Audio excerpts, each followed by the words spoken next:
Chapter 2. Saphira. The mender and I walk in silence as he leads us down the familiar levels of my city. I hope he isn't planning on commandeering a boat. The Republic closely tracks the comings and goings of ships in this harbor, and I'd rather avoid their attention at this very moment. The cover of night aids us in our journey down the cobbled streets. I'm thankful I donned my boots tonight instead of the sandals worn by most commoners here. My black tights that are too warm during the day are perfect for nighttime excursions like these. Nelson never wanted to share me in the slightest, and would have a man's head if he caught him staring. Unlike other mistresses in Kiva, he kept me covered in public to avoid any unwanted attention. My partner in crime moves swiftly through the city streets, never questioning a twist or turn. I want to ask how he intends on escaping, but I've gathered that he is not one inclined towards conversation. You have frequented Kiva often, I see, I quip, partly to slow him down a bit. His only response is, without a glance back. We are almost to the bottom level when he rounds the corner of a small tea shop and nearly collides with a drunkard fumbling out of his home. His lager splashes from his cup and stains the cobblestones below. So that's why my boots have been making sticky noises for the past 20 minutes. Maybe the sandals would have been better after all. Just as we are nearing sea level, the mender halts and turns to face me for the first time since our agreement. His pale skin glows softly in the moonlight, with his blonde hair peeking out from under his hood. Unlike most men in this city, there is not a scar or blemish on his face, but his dark gray eyes appear weary. Do you know how to do anything with that stone besides the deadly beams of light? He raises an eyebrow at me. Of course I do, I scoff, though the list of spells I know is short. Okay, he rambles. How about a mage light then? I run my hand over the mage stone embedded in the dagger on my inner thigh and nod in response.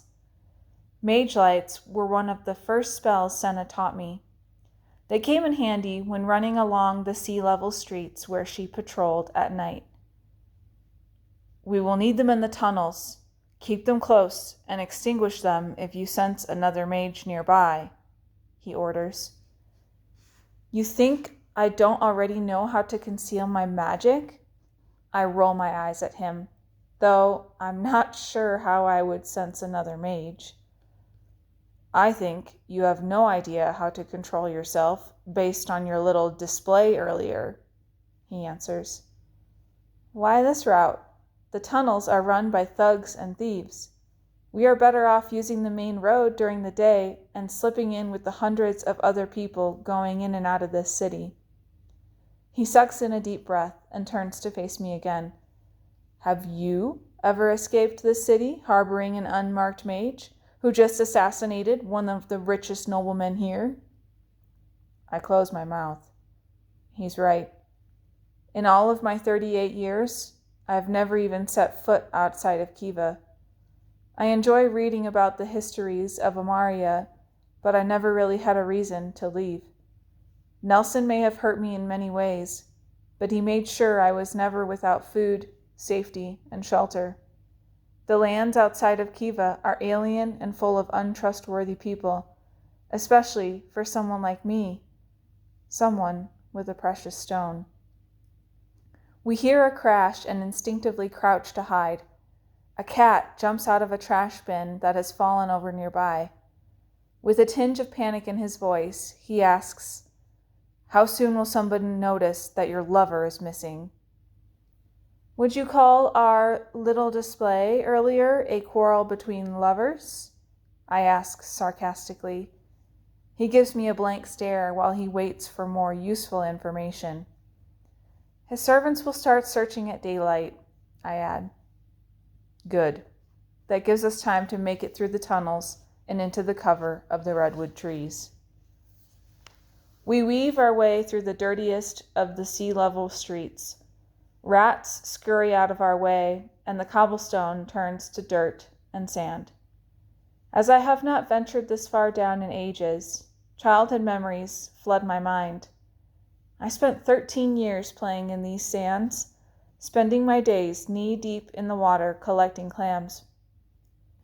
My father would praise me if I returned home with a good haul, offering a pat on the back and a clean towel. We passed by rows and rows of shacks that line the cliff's edge, homes facing the open sea with waves splashing below.